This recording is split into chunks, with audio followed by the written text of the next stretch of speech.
One of the things that you need to know with anything you learn, of course, is terminology. And one of the key terms that may not make a whole lot of sense without knowing it is the namespace concept. And when you have service bus applications or implementations, you have a service bus namespace.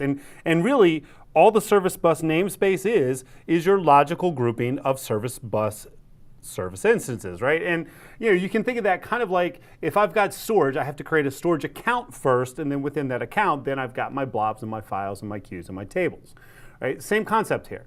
Right? If you want to use service bus functionality, you create a service bus namespace. Now, why is it called a namespace?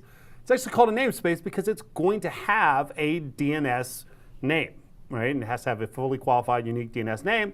That's why I was given the term namespace. All right, so it's going to scope your resources. Okay, it's going to give you, as I said, a predictable address.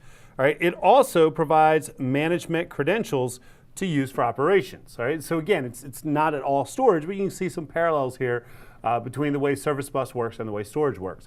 One thing to note about service bus and service bus namespaces, I'm talking about sort of how things work and are compared.